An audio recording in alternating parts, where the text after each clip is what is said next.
نحمده ونصلي على رسوله الكريم اما بعد فاعوذ بالله من الشيطان الرجيم بسم الله الرحمن الرحيم رب اشرح لي صدري ويسر لي امري واحلل عقدة من لساني يفقهوا قولي۔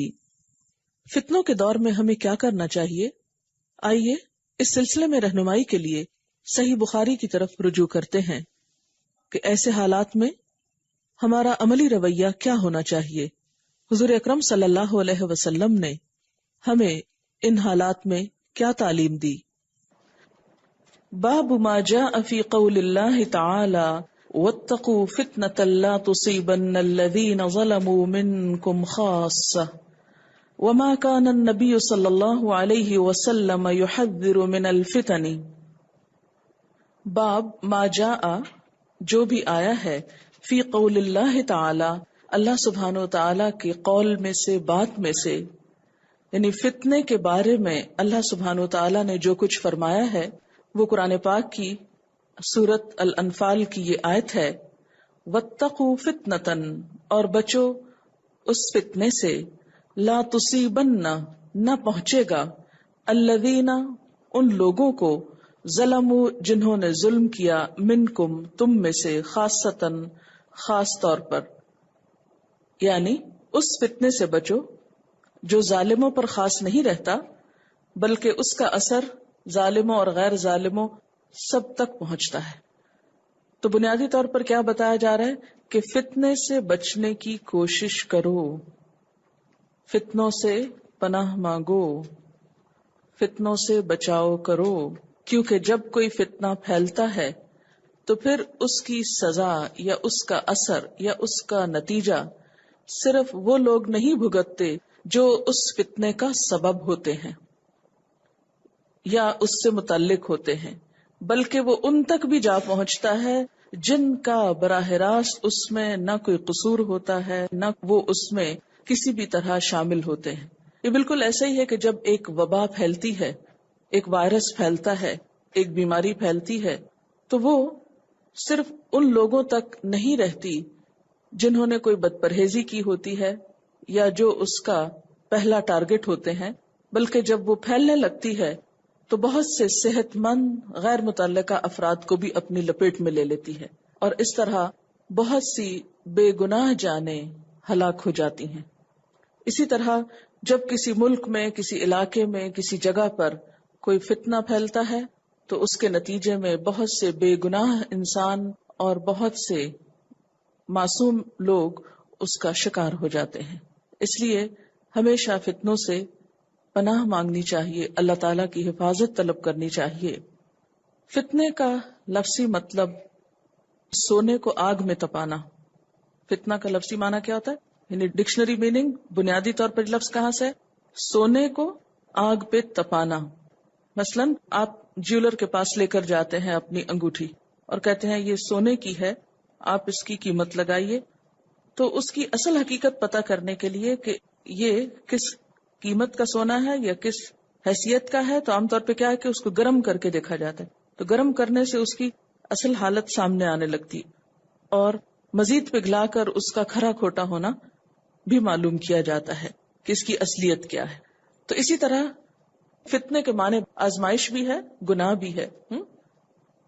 فتنہ عام طور پر، آزمائش عام طور پر لوگوں کے کھرا کھوٹا ہونے کی پہچان کے لیے بھی آتی ہے۔ یعنی فتنے کو اگر آزمائش کے معنی میں لیا جائے تو اس سے کیا ہوتا ہے کہ جب کوئی فتنہ آتا ہے یا آزمائش آتی ہے یا ان یوزول سچویشن ہوتی ہے تو اس میں لوگوں کی اصلیت کھل جاتی، لوگوں کے ایمان کی حالت پتہ لگنے لگتی ہے، لوگوں کا اندر باہر آنے لگتا ہے جو عام نارمل سچویشن میں آپ نہیں پہچان سکتے۔ فتنہ کبھی عذاب کے معنی میں بھی آتا ہے، جیسے ایک آیت میں آتا ہے ذوقوا فتنتکم۔ فتنے سے مراد گناہ بھی ہوتا ہے، یعنی فتنہ آزمائش کے معنوں میں بھی، فتنہ عذاب کے معنوں میں، فتنہ گناہ کے معنوں میں بھی، جس کی سزا عام ہوتی ہے۔ اور عام طور پر فتنہ کب پھیلتا ہے، اس کا سبب کیا ہوتا ہے؟ جب لوگ دوسروں کو برائی سے نہیں روکتے تو پھر برائیاں اتنی عام ہو جاتی ہیں کہ وہ لوگ جو ڈائریکٹلی کسی برائی میں ملوث نہیں بھی ہوتے وہ بھی اس کا شکار ہو جاتے، ان تک بھی اس کا اثر پہنچتا ہے. مثلا اگر کسی بستی کے اندر بہت گندگی پھیل جائے تو اس کی بو صرف ان تک نہیں پہنچے گی جنہوں نے وہ گندگی پھیلائی ہوگی، دوسروں تک بھی پہنچے گی اگر دوسرے لوگ اس گندگی کے پھیلانے والوں کو روکیں گے نہیں، پکڑیں گے نہیں. اسی طرح جب کسی معاشرے کے اندر کوئی برا کام ہوتا ہے اور دوسرے لوگ دیکھتے رہتے ہیں اور وہ آگے بڑھ کر روکتے نہیں، اس کو ختم کرنے کی کوشش نہیں کرتے، تو نتیجہ کیا ہوتا ہے کہ ان گناہوں کی جو سزا ہوتی، اس کا جو اثر ہوتا ہے، پھر اس کا شکار سب لوگ ہو جاتے ہیں، اور وہ تمام بھی جو خود برا نہیں کر رہے ہوتے. تو یہاں جب یہ فرمایا گیا وَاتَّقُوا فِتْنَةً، بچو فتنے سے، تو مراد یہ ہے اس گناہ سے جس کا اثر صرف ظالموں تک یعنی گناہ کرنے والوں تک ہی نہیں ہوگا، خاصتاً یعنی خاص طور پر جنہوں نے یہ غلطی کی انہی تک نہیں رہے گا بلکہ دوسروں تک بھی جا پہنچے گا. مثلا آپ صلی اللہ علیہ وسلم نے وہ ایک مثال دی تھی برائیوں سے نہ روکنے والوں کے لیے کہ ایک کشتی جس میں بہت سے لوگ سوار ہوں اور ایک شخص آگے بڑھ کے اس میں سوراخ کرنے لگے، اگر لوگ اس کا ہاتھ نہیں پکڑیں گے تو نتیجہ کیا ہوگا؟ کشتی میں سوراخ ہونے کی صورت میں پانی کشتی کے اندر بھر جائے گا اور وہ بھی ڈوبے گا جس نے سوراخ کیا، اور وہ سارے بھی ڈوبیں گے جو تماشا کھڑے دیکھتے رہے. تو اس سے پتہ یہ چلتا ہے اس آیت سے کہ عام طور پر مصیبتیں، فتنے، آزمائشیں، سزائیں عموماً اس وقت آتی ہیں جب زمین میں اللہ کی نافرمانی، ناشکری اور گناہ بہت پھیل جاتے ہیں. وَمَا كَانَ النَّبِيُّ صلی اللہ علیہ وسلم، اور جو تھے نبی صلی اللہ علیہ وسلم، يُحَذِّرُ مِنَ الْفِتَنِ، خبردار کرتے، ڈراتے، بچنے کو کہتے فتنوں سے. یعنی اس باب کے اندر وہ احادیث آئیں گی جس میں آپ صلی اللہ علیہ وسلم نے اپنی امت کو فتنوں سے بچنے کے لیے جو تلقین کی یا جن فتنوں کی طرف اشارہ کیا. اصل میں ایسی احادیث ہر دور میں جب ان کی تفسیر کی گئی تو لوگوں نے اپنے اپنے دور کے اعتبار سے ان کی مثالیں بیان کی. ہمیں کسی خاص دور سے ان کو ریلیٹ نہیں کرنا. ہم بطور مثال تو کہہ سکتے ہیں مثلا فلاں دور میں ایسا ہوا، لیکن دراصل یہ باتیں ہر دور کے لیے، اور حالات اگر کسی وقت زیادہ سے زیادہ بھی خراب ہوتے ہیں تو اس میں بھی یہ ہے کہ ایک حدیث میں آتا ہے نا کہ خدا کی قسم تم ضرور نیکی کا حکم دو گے اور ضرور برائی سے روکو گے، ورنہ تم پر ایسا وقت آئے گا کہ جب تم دعائیں کرو گے اور تمہاری دعائیں قبول نہ ہوں گی. حدثنا ابو نعیم حدثنا ابن عیینۃ عن الزہری وحدثنی محمود اخبرنا عبد الرزاق اخبرنا معمر عن الزہری عن عروۃ عن اسامۃ بن زید قال اشرف النبی صلی اللہ علیہ وسلم على اتم من آطام المدینۃ فقال هل ترون ما ارى قالوا لا قال فإني لأرى الفتن تقع خلال بیوتکم كوقع القطر. حضور صلی اللہ علیہ وسلم اشرف چڑھے، اوپر گئے. اشرف کا مطلب ہوتا ہے اوپر جانا، اشراف ظاہر ہونا، سامنے آ. علی اتم من آطام المدینہ، مدینہ کے محلوں میں سے ایک محلے پر چڑھے، یعنی اونچی جگہ پر چڑھے. فقال، پھر فرمایا، هل ترون، کیا تم دیکھتے ہو، ما ارا، جو میں دیکھ رہا ہوں، کیا تم کو وہ نظر آ رہا ہے جو میں دیکھ رہا ہوں. قالوا لا، لوگوں نے کہا نہیں. قال، آپ نے فرمایا، فإنی لأرى الفتن، میں فتنوں کو دیکھ رہا ہوں، جو مصیبتیں آنے والی ان کو اترتے دیکھ رہا ہوں. تقع خلال بیوتکم، جو تمہارے گھروں کے بیچ میں واقع ہوں گی. كوقع القطر، جیسے بارش کے قطرے، یعنی بارش جیسے قطروں کی شکل میں ٹپک کے گھروں کے اندر تک چلی جاتی ہے، ایسے ہی میں مدینہ کے اوپر فتنوں کی بارش ہوتے دیکھ رہا ہوں جو وقتاً فوقتاً مشکلات آئیں گی اور آپ کے بعد آئیں. باب ظہور الفتن، فتنوں کا ظاہر ہونا. حدثنا عیاش بن الولید اخبرنا عبد الاعلی حدثنا معمر عن الزہری عن سعید عن ابی ہریرہ عن النبی صلی اللہ علیہ وسلم قال یتقارب الزمان، آپ صلی اللہ علیہ وسلم نے فرمایا یتقارب الزمان، زمانہ ایک دوسرے کے قریب آ جائے گا. وینقص العمل، اور کام کم ہو جائے گا. ویلقى الشح، اور بخل ڈال دیا جائے گا. شح دل کی تنگی کو کہتے ہیں. وتظہر الفتن، فتنے ظاہر ہوں گے. ویکثر الحرج، اور حرج بڑھ جائے گا. قالوا یا رسول اللہ، لوگوں نے کہا اے اللہ کے رسول صلی اللہ علیہ وسلم، ایما ہوا، وہ کیا ہے، یعنی الحرج کیا ہے؟ قال القتل، القتل، قتل کی کثرت ہو جائے گی. وقال شعیب و یونس، شعیب اور یونس کہتے ہیں، واللیث و ابن اخی الزہری عن الزہری عن حمید عن ابی ہریرہ عن النبی صلی اللہ علیہ وسلم. اب یہ حدیث جو ہے اس کے معنی پہ غور کرنے کی ضرورت ہے. ایک وقت ایسا آئے گا کہ جب زمانہ قریب ہو جائے گا. قریب ہو جائے گا اس کا ایک معنی یہ لیا گیا ہے کہ وقت جلدی جلدی گزرنے لگے گا. مثلا ایک دوسرے کے قریب، یہ تقارب کا معنی کو ذہن میں رکھیے، یعنی سال کے بعد سال، فوراً ایک سال گزرے گا نہیں کہ سال فوراً آ جائے گا، جلدی جلدی سال گزریں گے. اور اسی طرح مہینوں پہ مہینے گزر جائیں گے. یا تقارب یعنی سال سال کے قریب ہو جائیں گے، مہینے مہینوں کے قریب ہو جائیں گے، ہفتے ہفتوں کے، دن دنوں کے. وقت تیزی سے گزرے گا. بعض لوگ کہتے ہیں کہ اس کا معنی کیا ہے کہ جیسے سال مہینے کے برابر ہو جائے گا، مہینہ ہفتے کے، اور دن گھنٹے کے برابر. اچھا، اس چیز کو تو آپ خود بھی محسوس کر سکتے ہیں کہ جیسے آپ چھوٹے تھے تو گرمیوں کی دوپہریں کتنی لمبی ہوتی تھی اور دن کتنے لمبے ہوتے تھے. تھوڑا سا تو میں بھی اس فرق کو محسوس کر سکتی ہوں کہ جو اس وقت اور اب میں تھا. لیکن اگر اس کو کئی سو سال پیچھے تک لے جائیں تو آپ دیکھیں گے کہ لوگ پیدل سفر کر رہے ہیں، میلوں پہ جا رہے ہیں، گھوڑوں پہ، اور آہستہ آہستہ. اور پھر بھی مثلاً بہت سارے جیسے ابن بطوطہ کی داستانیں ہیں، اور بھی تو ان لوگوں نے پوری پوری دنیا گھومی ہے اور اتنی بڑی بڑی کتابیں بھی لکھی. آج وقت ہی نہیں ہے لوگوں کے پاس. یعنی یہ شکوہ اور یہ جملہ ہر ایک کے منہ پہ ہوتا ہے، ٹائم نہیں ہے. یا یہ کہتے ہیں اچھا اتنا ٹائم ہو گیا، ابھی تو یہ تھا، یہ اتنا گزر بھی گیا. تو یہ تقارب الزمان. وینقص العمل، اور عمل کم ہو جائے گا. یہ جو عمل کم ہو جائے گا نا، اس کے بھی کئی معنی ہو سکتے ہیں. کم ہونے میں کیا ہے، جیسے پہلے سفر کی طوالت اتنی ہوتی تھی کہ کئی کئی دن لگتے تھے ایک جگہ سے دوسری جگہ جانے میں. اب کیا ہوا، جہاز پہ بیٹھے جو سفر آپ کا ایک پورے دن میں گزرتا تھا یا 2 دن میں، وہ اب 1 گھنٹے 2 میں گزر جاتا ہے. تو کام کم ہو گیا نا. اسی طرح آپ ہاتھوں سے بہت سی چیزیں کاٹتے تھے، بناتے تھے. اب مشینوں نے کیا کیا، سیکنڈ کے اندر وہ سب کچھ چاپ کر کے رکھ دیا. ٹچ سسٹم سے بہت سے کام جو ہے وہ کم ہو گئے. پہلے آپ مینولی بہت سی چیزیں کھولتے تھے، کرتے تھے، بناتے تھے. اب کیا ہے، وہ چیزیں آٹومیٹک ہو گئی. تو ینقص العمل، ایک معنی اس کا یہ بھی کیا جا سکتا ہے. یا آپ یوں بھی کہہ سکتے ہیں کہ جیسے کاموں کے اندر یا وقت کے اندر برکت ختم ہو جائے گی. وَيُلْقَ الشُّحُّ، اور تنگ دلی آ جائے گی. پہلے آپ دیکھیں چھوٹا سا گھر ساری فیملی کے لیے کافی ہوتا تھا. اب کیا ہو رہا ہے، بڑے بڑے گھر ہیں مگر دل تنگ ہے. ایک دسترخوان پہ سب بیٹھ کے کھا لیتے تھے، بہت سی چیزیں شیئر کی جاتی تھی.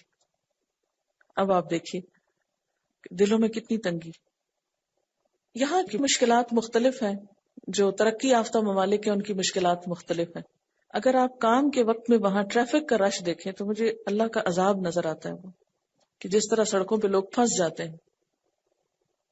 ہم کہتے ہیں دیکھنے میں ترقی ہے، لیکن بعض اوقات 1-2 گھنٹہ آسانی کے ساتھ آپ ٹریفک میں بلاک ہو کے بیٹھے رہتے ہیں. لیکن اس کے باوجود ایک گاڑی میں ایک ہی بندہ. وہاں پر سڑکوں پر ایک مخصوص ٹریک بھی رکھے گئے ہیں مخصوص آورز میں کہ اگر کوئی 2 لوگ گاڑی پر ہیں تو وہ اس فاسٹ لین میں جا سکتے ہیں، انکریج کرنے کے لیے کہ ایک گاڑی میں 2 بیٹھو یا زیادہ بیٹھو. اس کے باوجود کیوں بٹھائیں کسی اور کو. ہر شخص اپنی زندگی میں ہے، اپنی دنیا میں، اپنے کام میں. جتنے افراد ہیں گھر میں اتنی گاڑیاں لازمی ہیں. اسی طرح چھوٹی چھوٹی چیزوں میں، اب جیسے کھانا کھاتے ہیں نا تو پہلے کیا ہوتا تھا، ایک گلاس کو 2-3 لوگ شیئر کر لیتے تھے. اب نہیں کر سکتے. ایک پلیٹ کو شیئر کرتے تھے پہلے. آپ صلی اللہ علیہ وسلم نے اکٹھے کھانے کے لیے کہا ہے نا کہ اس سے برکت ہوگی. کچھ لوگ آئے اور انہوں نے کہا یا رسول اللہ صلی اللہ علیہ وسلم ہم کھانا کھاتے ہیں، ہم سیر نہیں ہوتے، ہمارا دل نہیں بھرتا. آپ نے فرمایا شاید تم الگ الگ کھاتے، مل کے کھاؤ. تو انہوں نے یہ طریقہ اختیار کیا اور انہیں تھوڑے کھانے میں بھی برکت ہونے لگی اور ان کو سیٹسفیکشن ہونے لگی. آج آپ دیکھیں کہ ہر ایک کی پلیٹ الگ ہو، ہر ایک کا گلاس الگ ہو، ہر ایک کی ہر چیز الگ ہو، اور اس کے باوجود صحت کا عالم دیکھیں سب کی. یلق الشح، شح دل کی تنگی اور اندر کے انقباض کی شکل ہے نا، کہ جس میں دوسرے کو برداشت نہ کرنا ہے. دراصل یعنی صرف مال کا بخل نہیں ہے، مال کی محبت اور خود غرضی تو ہے ہی، لیکن اس کے علاوہ بھی انسانوں کو برداشت نہ کرنا، کسی کی مداخلت برداشت نہ کرنا، کسی کے لیے کچھ تھوڑا سا بھی کچھ دینے کو تیار نہ ہونا. وہ تظہر الفتن، اور فتنے ظاہر ہونے لگیں گے. وہ یکثر الحرج، اور حرج بڑھ جائے گا. لوگوں نے پوچھا کہ یہ حرج کیا چیز ہے؟ تو آپ نے فرمایا القتل، قتل عام ہو جائے گا، انسانیت کا احترام اٹھ جائے گا. حدثنا عبید اللہ بن موسى عن الاعمش عن شقیق قال كنت مع عبد الله وابي موسى فقال قال النبي صلى الله عليه وسلم ان بين يدي الساعة الايام ينزل فيها الجهل ويرفع فيها العلم ويكثر فيها الهرج والهرج والقتل. یہ دو لوگوں نے حدیث بیان کی ہے، کہتے ہیں کہ نبی صلی اللہ علیہ وسلم نے فرمایا قیامت سے پہلے، بین یدی الساعہ، قیامت سے پہلے، لایامن، کچھ دن ہوں گے، دن سے مراد یعنی دنیا کے کچھ وقت ہوگا، ینزل فیہ الجہل، جس میں جہالت اتر آئے گی، جہالت کثرت سے ہوگی، ویرفع فیہ العلم، اس میں علم اٹھا لیا جائے گا، ویکثر فیہ الحرج، اور اس میں حرج بڑھ جائے گا، والحرج والقتل، اور حرج کیا ہے؟ قتل ہے. آج آپ دیکھیے کہ جہالت کتنی عام ہے. کہنے کو ہم مسلمان ہیں، لیکن کسی اور کو چھوڑ دیجیے، ہم اپنے بارے میں جانیں کہ ہم خود اپنے دین کو کتنا جانتے ہیں. ماسٹرز کو آپ دیکھیں کہ بڑی بڑی ڈگریاں ہیں، علم کا شہرا ہے، لیکن اس کے باوجود جہالت کی کتنی کثرت ہے. اور خصوصاً امت مسلمہ میں دین اور دنیا دونوں اعتبار سے جتنا شور ہے علم عام کرنے کا، اتنی ہی جہالت عام، پتہ ہی نہیں. ایک اور حدیث میں آتا ہے کہ علم اٹھا لیا جائے گا، اور علم کس طرح اٹھا لیا جائے گا؟ علماء کے اٹھنے سے. یعنی ایک کے بعد ایک فوت ہوتے جائیں گے لوگ، اور ان کی جگہ لینے والا کوئی نہیں ہوگا. اور آج آپ دیکھیں کہ جگہ کس طرح لیں، اس لیے کہ ہم نے اپنے ذہین بچوں کو دنیا کے پیچھے لگا دیا. وہ دین کے علم کے لیے تھوڑے مخصوص ہوئے. اب وہ کیا نتیجہ نکل رہا ہے اس کا کہ ہر چیز میں ماہرین موجود ہیں، دین کے ماہرین کی کمی ہو رہی ہے. دن بدن ایک جاتا ہے تو دوسرا اس کی جگہ لینے والا کوئی نہیں ملتا. بہت سی چیزوں کے لیے شارٹ کٹس موجود ہیں، علم کے لیے شارٹ کٹ کوئی نہیں، اس لیے اس کی ریپلیسمنٹ مشکل ہے. مثلاً ایک عمارت گر جاتی ہے تو آپ کیا کرتے ہیں؟ دوبارہ بنا لیتے ہیں. مگر ایک عالم چلا جاتا ہے تو آپ کسی کو پکڑ کے اس کی جگہ نہیں کھڑا کر سکتے کہ اس کو کھڑا کر لیں، یہ اس کی ریپلیسمنٹ ہے. ویسے ہی ناک نقشہ ہے، ویسے حال حلیہ ہے، اس لیے اس کی بجائے اس کو بٹھا دیں اس کرسی پہ. کیوں؟ اس لیے کہ ایک عالم کی تیاری میں سال ہا سال لگتے ہیں. اچھا بسا اوقات ہم سال بھی پورے کر لیتے ہیں، لیکن اس کے باوجود بھی دین کی روح اندر نہیں آتی، کیونکہ ٹائم پاس کر رہے ہوتے ہیں نا. آج آپ دیکھیں کہ علم کی دنیا میں شارٹ کٹ کتنے ہیں. کیسے پڑھتے ہیں ہم لوگ؟ جو ڈگریاں پیچھے لی ہیں کیسے لی ہیں؟ ہم کہتے ہیں بنے بنائے خلاصے، کوئی ٹپس، کوئی سوال جواب لکھے ہوئے دے دیے جائیں، ان کو ہی پڑھ کے رٹ کے ان کے جواب لکھ کے پورے پورے نمبر لے لیے جائیں. 5 ایئر پیپر بس وہ حل کر لیں، چاہے اوریجنل ٹیکسٹ کتاب پڑھیں یا نہ پڑھیں. گیسٹ پیپر اور معلوم نہیں کیا کچھ، بڑی بڑی ڈگریاں ہیں ہاتھ میں، لیکن علم نہیں، اس لیے کہ اس کی روح ہی نہیں، اس کے لیے محنت ہی نہیں. تو یہ بھی قیامت کی نشانیوں میں سے ہے. حدثنا محمد اخبرنا عبد الرزاق عن معمر عن حمام سمعت ابا هريرة عن النبي صلى الله عليه وسلم قال لا يشير احدكم على اخيه بالسلاح فانه لا يدري لعل الشيطان ينزع في يده فيقع في حفرة من النار. حضرت ابو ہریرہ رضی اللہ تعالی عنہ سے روایت ہے کہ حضور صلی اللہ علیہ وسلم نے فرمایا کوئی تم میں سے اپنے بھائی مسلمان پر ہتھیار نہ اٹھائے، خواہ وہ ایسے ہی کھیل کے طور پر کیوں نہ ہو. لا یشیرو، اشارہ بھی نہ کرے، یعنی مارنے کی نیت سے اٹھانا تو دور کی بات، اشارہ بھی نہ کرے، ارادہ بھی نہ کرے. فإنہ، کیونکہ وہ لا یدری، نہیں جانتا، لعل الشیطان، ہو سکتا ہے شیطان، ینزع فی یدہ، کہ وہ اس کے ہاتھ سے کھینچے فَيَقَعُ فِي حُفْرَةٍ مِّنَ النَّارِ، اور وہ اس کی وجہ سے آگ کے گڑھے کے اندر جا گرے. یعنی اتفاقاً شیطان اس کے اندر ایسا وسوسہ ڈالے، ایسے احساسات پیدا کرے کہ جس کی وجہ سے وہ مذاق مذاق میں اس اسلحے کو اپنے مسلمان بھائی کی طرف اٹھائے اور اس کی وجہ سے وہ آگ میں جا گرے. یعنی کوئی وقتی فوری سبب ایسا پیدا کر دے کہ جس کے نتیجے میں وہ قتل کر بیٹھے. تو اس سے کیا پتہ چلتا ہے؟ اس سے پتہ یہ چلتا ہے کہ ایسی چیزوں کے قریب بھی نہ پھٹکو جہاں سے خرابی لازم آتی ہو. باب قول النبی صلی اللہ علیہ وسلم لا ترجعوا بعدی کفارا یضرب بعضکم رقاب بعض.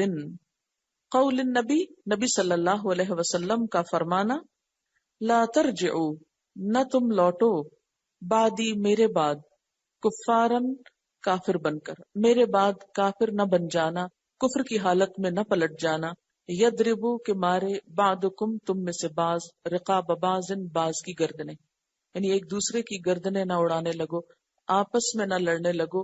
اس کو آپ نے کفر سے تعبیر کیا.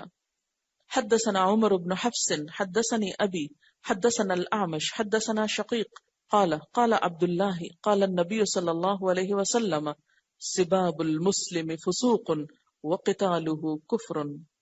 نبی صلی اللہ علیہ وسلم نے فرمایا، سباب المسلم، مسلمان کو گالی دینا، فسوق، گناہ ہے، نافرمانی ہے، وقتاله، اور اس کا قتل کرنا، کفر، کفر ہے. اللہ بحق، وہ جو قرآن پاک میں آتا ہے نا کہ مگر حق کے ساتھ، اس میں یہ کہ کسی قتل کے بدلے میں قتل کرنا یا شادی شدہ زناکار کا رجم کرنا. حدثنا احمد بن اشکاب حدثنا محمد بن فضیل عن ابیہ عن اکرمۃ عن ابن عباس قال قال النبی صلی اللہ علیہ وسلم لا ترتدوا بعدی کفارا یضرب بعضکم رقاب بعض. نبی صلی اللہ علیہ وسلم نے فرمایا، میرے بعد ایک دوسرے کی گردنیں مار کر کافر مرتد نہ بن جانا. حدثنا سلیمان بن حرب حدثنا شعبۃ عن علی بن مدرک سمعت ابا زرعۃ بن عمرو بن جریر عن جدہ جریر قال قال لی رسول اللہ صلی اللہ علیہ وسلم فی حجۃ الوداع استنصت الناس. نبی صلی اللہ علیہ وسلم نے حجۃ الوداع کے موقع پہ فرمایا، لوگوں کو خاموش کراؤ. ثم قال، پھر فرمایا، لا ترجعوا بعدی کفارا یضرب بعضکم رقاب بعض. دیکھو میرے بعد ایسا نہ کرنا کہ ایک دوسرے کی گردنیں مار کر کافر بن جاؤ. یعنی یہ آپ کی حجۃ الوداع کے موقع پر گویا آخری نصیحتوں میں سے تھی. باب اذا التقى المسلمان بسیفیہما، جب دو مسلمان اپنی تلواروں کے ساتھ ایک دوسرے سے ملے، یعنی لڑنے کے لیے. حدثنا عبداللہ بن عبد الوہاب حدثنا حماد عن رجل لم يسمه عن الحسن قال خرجت بسلاح ليال الفتنة فاستقبلني ابو بکرۃ فقال اين تريد. حسن بصری سے روایت ہے، کہتے ہیں خرجت، میں نکلا، بسلاحی، اپنے ہتھیار کے ساتھ، لیالی، راتوں کو، الفتنہ، فتنے کی. یہاں لیالی سے مراد زمانہ ہے، یعنی ایام، دن، دور، اور فتنے سے مراد جنگ صفین اور جنگ جمل ہے. فاستقبلنی ابو بکرہ، تو مجھے ابو بکرہ سامنے سے ملے. فقال، تو کہا، اینا تریدو، کہاں جاتے ہو؟ قلت، میں نے کہا، اریدو، میں چاہتا ہوں، نصرت ابن عم رسول اللہ صلی اللہ علیہ وسلم، حضرت محمد صلی اللہ علیہ وسلم کے چچا زاد بھائی یعنی حضرت علی کی مدد کو. قال قال رسول اللہ صلی اللہ علیہ وسلم، وہ کہنے لگے کہ نبی صلی اللہ علیہ وسلم نے فرمایا، اذا تواجہ المسلمان بسیفیہما فکلاہما من اہل النار قیل فہذا القاتل فما بال المقتول. کہ جب آمنا سامنا کریں دو مسلمان اپنی تلواروں کے ساتھ تو دونوں اہل نار میں سے ہیں. کہا گیا فہذا القاتل، یہ تو قاتل ہے، فما بال المقتول، تو مقتول کے بارے میں کیا خیال ہے. قال انہ اراد قتل صاحبہ، کہا کہ اس نے اپنے بھائی کے قتل کا ارادہ کیا. قال حماد بن زید فذکرت هذا الحدیث لایوب ویونس بن عبید وانا اريد ان يحدثاني به فقال انما روى هذا الحديث الحسن عن الاحنف بن قیس عن ابی بکرۃ. حماد کہتے ہیں کہ میں نے یہ حدیث ایوب اور یونس بن عبید سے بیان کی، میرا مطلب یہ تھا وہ دونوں یہ حدیث مجھ سے بیان کریں. انہوں نے کہا اس حدیث کو حسن بصری نے احنف بن قیس سے روایت کیا، انہوں نے ابو بکرہ سے. اس میں بنیادی طور پر مقصد یہ تھا کہ وہ ان کو کسی بھی جنگ میں شریک ہونے سے روکیں. کوئی بھی نیا حادثہ، فتنہ، فساد، شروع میں بہت سے لوگ اسے دیکھ کر ایکسائٹیڈ ہو جاتے ہیں، اس میں کود پڑتے ہیں، اس میں حصہ ڈالتے ہیں، اور پھر آہستہ آہستہ اس سے بیزار ہو جاتے ہیں. اور بہت سے لوگ جسٹ فار انجوائمنٹ ان فتنوں کو بڑھاتے ہیں، کیونکہ نئے سرے سے جب انسان کوئی چیز دیکھتا ہے تو چاہے وہ اچھی ہو یا بری ہو، ہر شخص اس طرف متوجہ ہو جاتا ہے، اور ہر شخص یہ اپنی ذمہ داری سمجھتا ہے کہ کسی نہ کسی طرح اس میں جا گھسے. تو وہ ایک جذباتی کیفیت ہوتی. اس کے بعد آہستہ آہستہ وہی چیزیں ایک بوجھ بن جاتی. اسی لیے اس سے پیچھے والا باب کیا تھا کہ ہم اللہ کی پناہ چاہتے ہیں برے فتنوں سے. یعنی نہ فتنوں کو دعوت دینی چاہیے، نہ ان کا انتظار کرنا چاہیے، اور نہ ان پہ ایکسائٹمنٹ ہونی چاہیے، اور نہ ان میں کودنا چاہیے. ان کا آخر جتنا بھیانک ہے، اس کی ابتدا کو بھی اتنا ہی بھیانک سمجھنا چاہیے. ان کے آنے سے پہلے ہی اللہ تعالیٰ کی حفاظت مانگنی چاہیے، اس کی پناہ میں آنا چاہیے. اس پیمانے کو جو نبی صلی اللہ علیہ وسلم نے دیا ہے اور ابھی آگے آئے گا، یعنی فتنے کو آپ صلی اللہ علیہ وسلم نے ایسے تشبیہ دی جیسے ایک سمندر کی موجیں اٹھتی ہیں. پہلے جب آ رہی ہوتی ہیں تو کتنی خوبصورت لگ رہی ہوتی ہیں، ان کو دیکھ کے ایک ایکسائٹمنٹ ہوتی ہے، لیکن جب وہ بیٹھ جاتی ہیں اور پھر کسی پہ آ پڑتی ہیں، تباہ کرتی ہیں، کسی کی جان لے جاتی ہیں اور پلٹ جاتی ہیں، تو پھر بعد میں کیا رہ جاتا ہے. اسی کو سامنے رکھ کر آپ اپنے پاکستان کی تاریخ میں بہت سے فتنے اور بہت سی تحریکیں اور بہت سے حالات جو گزر چکے ان پہ نظر ڈالیں تو ایسے ہی نظر آئے گا. کبھی کسی کے خلاف ایک تحریک چل رہی، کبھی کسی کے، تو شروع میں بہت سارے لوگ ایکسائٹمنٹ میں جلسوں جلوسوں میں حصہ لیتے ہیں، پھر ہر آنے والا دور پہلے دور سے بدتر اور ایک بدترین نتائج لیے ہوئے لوگوں پہ چھا جاتا ہے. بنیادی طور پر جس چیز سے روکا جا رہا ہے وہ جذباتیت ہے، کہ بغیر سوچے سمجھے کسی کا بھی طرفدار ہو جانا اور کسی بھی چیز میں کود پڑنا اور وقتی مسائل سے بچنے کے لیے ایسے ہنگاموں کے نظر ہو جانا، یہ کوئی عقل مندی کی بات نہیں. حدثنا عبد الله بن عثمان اخبرنا عبد الله اخبرنا يونس عن الزهري اخبرني حمزة بن عبد الله بن عمر انه سمع ابن عمر يقول قال رسول الله صلی اللہ علیہ وسلم. ابن عمر کہتے ہیں کہ نبی صلی اللہ علیہ وسلم نے فرمایا، اذا انزل اللہ بقوم عذابا، جب اللہ تعالیٰ کسی قوم پہ عذاب اتارتا ہے، اصاب العذاب من کان فیہم، اتارتا ہے عذاب ہر اس شخص پر جس قوم کے اندر ہوتا ہے. ثم بعثوا علی اعمالہم، پھر سب اپنے اپنے اعمال کے مطابق اٹھائے جائیں گے. یعنی جب کسی قوم پر کوئی مصیبت آتی ہے، یعنی اکٹھی کوئی آفت آتی ہے، اچھے برے سب مارے جاتے ہیں. عذاب تو برے لوگوں کی وجہ سے آتا ہے نا، لیکن آٹے کے ساتھ گھن بھی پس جاتا ہے. اب انسان یہ کہہ سکتا ہے کہ مثال کے طور پر آپ دیکھیے کہ اگر ایک عمارت تباہ ہوتی ہے تو اس میں اچھے برے سب لوگ ہوتے ہیں، نیک بد سب ہوتے ہیں. اب یہ تو نہیں ہو سکتا نا کہ عذاب آنے سے پہلے نیک لوگوں کو اٹھا کے کھڑکیوں سے باہر پھینک دیا جائے کہ یہ نیک ہیں اس لیے اللہ کے فرشتے ان کو اٹھا کے باہر لانے کو آئے. عذاب آئے گا تو سب پہ آئے گا، لیکن قیامت کے دن جب اٹھائے جائیں گے تو ہر شخص اپنے عمل کے مطابق اٹھایا جائے گا، اس کا معاملہ اس کے عمل کے مطابق ہوگا. دو مسلمان آمنے سامنے ہیں، ہر ایک اپنا ایک جواز رکھتا ہے، ہر ایک کے پاس اپنی ایک دلیل ہے. اب ان کی نیتیں اور ان کی دلیلیں اللہ کو معلوم ہیں. ہر ایک اپنی دلیل اور نیت کے ساتھ دنیا سے جا رہا ہے، جب اٹھایا جائے گا تو اسی کے ساتھ اٹھے گا. پھر یہ اللہ کا کام ہے کہ وہ جس کے حق میں جس چیز کا فیصلہ کرے. ایسے مواقع پر، ایسے اختلافات کے موقع پر ہمیں تبصرہ کرنے اور اس پہ رائے دینے اور ایک کے بارے میں کچھ اور دوسرے کے بارے میں کچھ اور کہنے کی گنجائش نہیں، کیونکہ تلک امت قد خلت لہا ما کسبت، وہ کچھ لوگ تھے جو گزر گئے، انہوں نے جو کچھ کیا وہ ان کے اپنے لیے. وَلَكُمْ مَا كَسَبْتُمْ، اور تمہارے لیے کیا ہے جو تم کرو گے. وَلَا تُسْأَلُونَ، تم نہ پوچھے جاؤ گے. اما کانوا یعملون، کہ وہ کیا کرتے رہے. جب ہم سے آخرت میں نہیں پوچھا جائے گا تو دنیا میں ہمیں فتوی دینے کی ضرورت کیا ہے. حدثني بشر بن خالد اخبرنا محمد بن جعفر عن شعبة عن سليمان سمعت ابا وائل قال قيل لأسامة الا تكلم هذا. ابو وائل کہتے ہیں کہ حضرت اسامہ بن زید سے کہا گیا الا تکلم هذا، کیا تم اس شخص سے بات نہیں کرو گے. اشارہ تھا حضرت عثمان کی طرف کہ ان کو سمجھاؤ گے نہیں. کہا جاتا ہے کہ جب انہوں نے اپنے کچھ رشتہ داروں کو کچھ علاقوں کا گورنر بنایا اور کچھ ان کو حکومت کے کاموں میں شریک کیا تو اس پر کچھ اور لوگوں نے اختلاف کیا. تو یہاں پر بھی حضرت اسامہ کو کہا گیا کہ تم سمجھاؤ گے نہیں، جاؤ تم سمجھاؤ. بعض اوقات ایسا ہوتا ہے نا جب رائے کا اختلاف ہوتا ہے اور جو جس کو صحیح سمجھتا ہے اس کی طرف سے ہو کر دوسرے کو جسے صحیح نہیں سمجھا جاتا اس کو سمجھانے کی کوشش کی جاتی ہے کہ دیکھو تمہاری یہ بات درست نہیں. بہرحال کالا وہ کہتے ہیں قد کلمتہ، میں نے آپ سے بات کی ہے لیکن سیکریٹلی، یعنی میں نے سمجھایا ہے، میں نے بات کی ہے. ما دون، اس کے سوا، ان افتح بابا، کہ میں ایک ایسا دروازہ کھول دوں، اکون اول من یفتحہ، کہ میں پہلا ہوں جو اسے کھولے. یعنی میں یہ نہیں چاہتا. یہ کون سے دروازے کی طرف اشارہ ہے؟ کہ میں لاؤڈلی یا اوپنلی ایسی باتیں کر کے لوگوں کے اندر فتنے کو ہوا نہیں دینا چاہتا، لوگوں میں بے چینی کو نہیں پیدا کرنا چاہتا. اس سے کیا پتہ چلتا ہے؟ صحابہ کرام کے سمجھانے کا بھی طریقہ کیا ہوتا تھا؟ ایون اجتماعی معاملات میں ایک اخلاق پتہ چل رہا ہے نا. کیا سمجھ میں آئی بات آپ کو حضرت اسامہ کے اس طرز عمل سے؟ یعنی حضرت اسامہ کو کسی نے کہا کہ جاؤ تم حضرت عثمان کو سمجھاؤ. کیا سمجھاؤ؟ کہ وہ اپنے رشتہ داروں کو حکومت میں شامل نہیں کریں.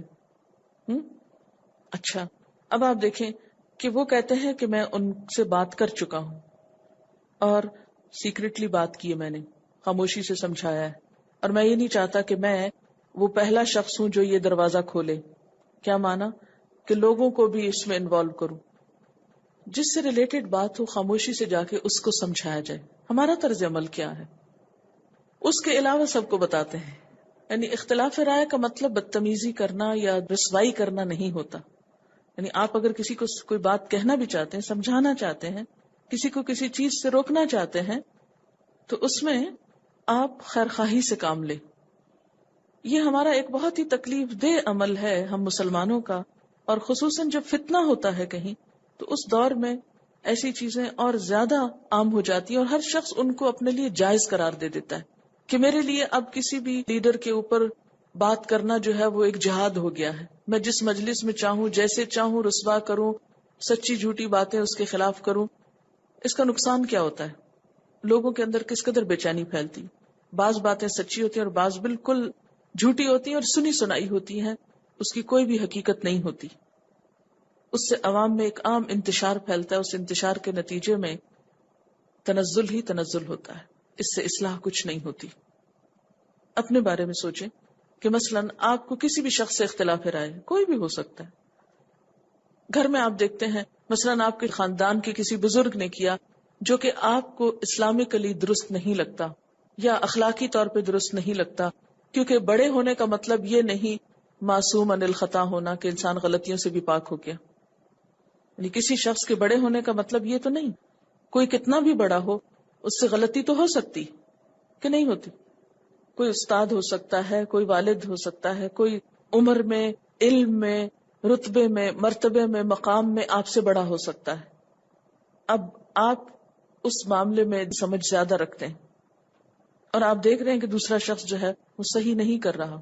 ایسے میں آپ کا طرز عمل کیا ہونا چاہیے اور کیا ہو سکتا ہے؟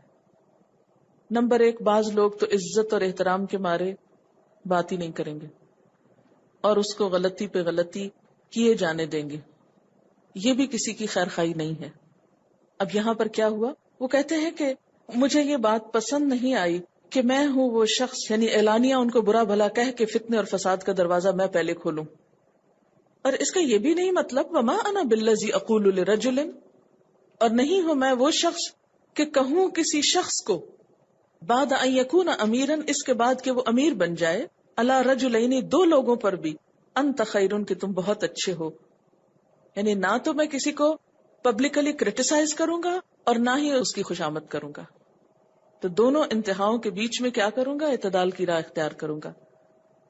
یعنی کوئی شخص اگر 2 لوگوں پر بھی امیر ہو جائے، پورے ملک کی امارت تو ایک طرف، 2 لوگوں پر بھی اگر کسی تیسرے کو ذمہ دار بنا دیا جائے تو اس میں کیا ہے کہ میں اس کی پبلکلی خوشامد نہیں کروں گا. بعدما سمعت من رسول اللہ صلی اللہ علیہ وسلم، اس کے بعد کہ میں نے رسول اللہ صلی اللہ علیہ وسلم کو یہ کہتے ہوئے سنا تھا، یقول، آپ نے فرمایا، یجاء برجل، لایا جائے گا ایک شخص، فیطرح فی النار، وہ آگ میں پھینکا جائے گا. فَيُطْحَنُ فِيهَا، پھر اس میں گھمایا جائے گا. كَطَحْنِ الْحِمَارِ، طحینہ کہتے ہیں نا چکی کو، یعنی گھسیٹا جانا، گھمایا جانا. فَيُطْحَنُ فِيهَا، تو اس میں گھمایا جائے گا. كَطَحْنِ الْحِمَارِ بِرُحَاهُ، جس طرح گدھا چکی کے گرد گھومتا ہے. کولو کا بیل دیکھا، یعنی وہ اس کے گرد گرد گھومتا نا، گول گول گول چکر کھاتے رہتے ہیں، اور وہ بیچ میں سے وہ جس چیز کا تیل نکالنا ہوتا ہے تو وہ اس کے اندر پستی رہتی. ایک ہوتی نا چکی ہاتھ کی، اور ایک ہوتی ہے ایک جانور کو باندھ کے، گدھے یا کسی بیل وغیرہ کو باندھ کے اس کو چھوڑ دیا جاتا ہے اور وہ گول گول چکر کھاتا ہے. تو کہا کہ قیامت کے دن وہ شخص اسی طرح دوزخ میں گھومے گا جس طرح ایک گدھا چکی کے گرد گھومتا ہے. فَيُطِيفُ بِهِ أَهْلُ النَّارِ، تو اہل النار آگ والے اس کے گرد کٹھے ہو جائیں گے. فَيَقُولُونَ، پھر وہ کہیں گے، اے فلان، اے فلان شخص، أَلَسْتَ كُنْتَ تَأْمُرُ بِالْمَعْرُوفِ وَتَنْهَىٰ عَنِ الْمُنْكَرِ، تم وہ نہیں ہو جو لوگوں کو نیکی کا حکم دیتے تھے اور برائی سے روکتے تھے. فَيَقُول، تو وہ کہے گا، إِنِّي كُنْتُ آمُرُ بِالْمَعْرُوفِ، ہاں میں نیکی کا حکم دیتا تھا، وَلَا أَفْعَلُهُ، اور میں خود نہیں کرتا تھا اس کو. وَأَنْهَىٰ عَنِ الْمُنْكَرِ، اور میں برائی سے روکتا تھا، وَأَفْعَلُهُ، اور خود اس کو کرتا تھا. یعنی عام دوزخیوں سے بھی بڑھ کر اس شخص کی سزا ہوگی جو لوگوں کو تو نیک بننے کی تلقین کرے اور خود اپنی طرف توجہ نہ کرے، لوگوں کو تو برائی سے روکے اور خود انہی برائیوں میں مبتلا رہے. یعنی جس برائی کو وہ لوگوں کے لیے ناپسند کرے، خود اس میں مبتلا ہو. حضرت اسامہ نے اس موقع پہ یہ حدیث کیوں سنائی؟ کہ میں تلقین کر رہا ہوں اور میں ایک بات کو سمجھا رہا ہوں، اور میں اس کو پبلکلی اس لیے نہیں کرنا چاہتا کہ اس سے اور بھی بہت سے لوگوں کا دھیان ایسی باتوں کی طرف چلا جائے گا، اور لوگوں میں تو میں لیڈر بن جاؤں گا. یہ لیڈر بننے والی بات ہوتی ہے نا. مثلا میں یہاں بیٹھ کر، اس مائک میرے ہاتھ میں ہے، تو میں کسی کو بھی برا بھلا کہنا شروع کر دوں یا کسی کی بھی تعریفوں کے پل باندھوں، تو اس سے کیا ہوگا کہ شاید میں ایک لیڈر بن جاؤں کو اوپینین دے کے کہ ہاں ہاں یہ بات تو بہت مزے کی ہے، اور لوگ اس کو انجوائے کریں اور ہو سکتا ہے تالیاں بجائیں. لیکن اتنے سارے لوگوں کا دھیان ایک ایسی بات کی طرف لگا کر خود اپنی عملی زندگی میں کوئی تبدیلی نہ ہو، تو یہ ایک مذاق کی بات نہیں ہے. آج آپ دیکھیں کہ ہو کیا رہا ہے نا، چھوٹے چھوٹے مواقع پر آگ بھڑکا کے لوگوں کے درمیان دنیاوی اعتبار سے تو بہت عزت اور شان و شوکت مل جاتی، بہت اپریسیشن بعض اوقات ملتی، لیکن اللہ کے ہاں جواب دہی بھی بہت بڑی ہے. اس لیے غیر محتاط باتیں کرنا اور بے وجہ اوپینین دیتے رہنا اور مشورے دیتے رہنا، اس چیز سے پرہیز کرنے، بچنے اور احتیاط برتنے کی ضرورت ہے. اب دیکھیے ہماری اخباریں صرف بیانات سے بھری ہوتی، یہ بیان دینے سے ہی تو پرہیز کر رہے ہیں. یہاں پر یہ آپ دیکھیں نا کہ ایک طرح سے وہ بیان نہیں دے رہے، لوگوں نے کہہ رہے ہیں آپ کیوں نہیں کچھ کہتے، آپ کہیں ان کو.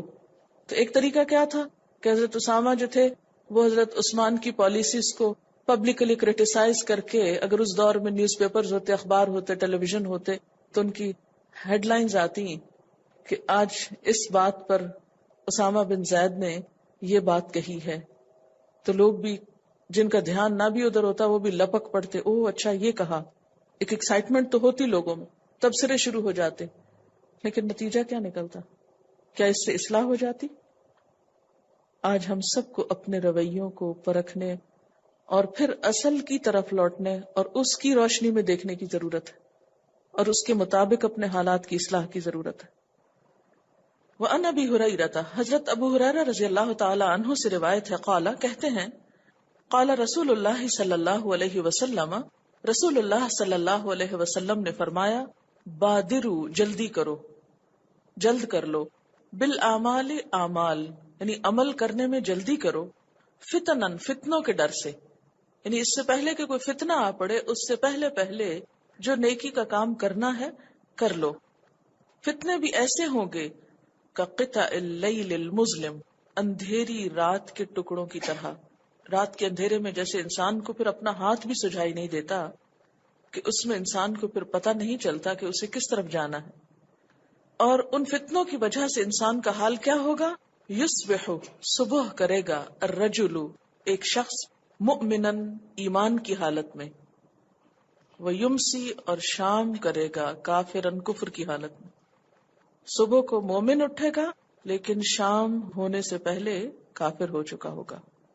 ویمسی مؤمنن شام کو مومن ہوگا، ویصبح کافرن اور صبح تک کافر ہو چکا ہوگا۔ کیسے؟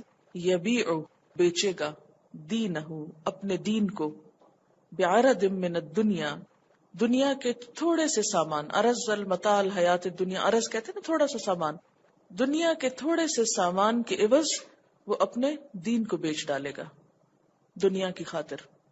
رواہ مسلم، مسلم نے روایت کیا۔ ہر جگہ کے مسلمانوں کی آزمائش الگ ہے، مختلف ہے، یہاں کی آزمائش فرق ہے، کسی اور علاقے کی آزمائش مختلف ہے۔ یہ حدیث پہلے بھی میں نے پڑھ رکھی تھی تو میں سوچتی تھی کہ بھلا یہ کیسے ہو سکتا ہے نا کہ ہم لوگ مسلمانوں کے اندر رہتے ہوں، ہمارے آبا و اجداد مسلمان ہوں، دوست عزیز رشتہ دار مسلمان ہوں، اور پھر ان میں سے کوئی کافر ہو جائے اور وہ اپنے دین کو چھوڑ دے۔ عام طور پر سب ایک دوسرے کو سنبھالا دیتے ہیں، پکڑ کر رکھتے ہیں، لیکن جتنی بڑی آزمائش آتی ہے نا اتنا ہی بڑا ایمان کا امتحان ہوتا ہے۔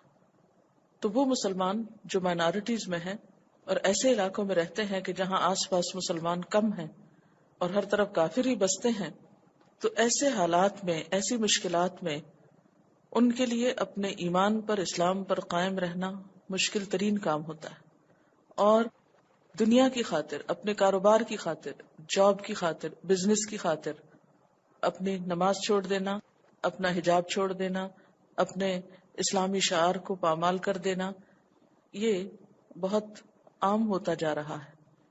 اور تو اور اب مسلمان اور کافر کے درمیان ایک بہت بڑا فرق کیا ہے؟ نماز۔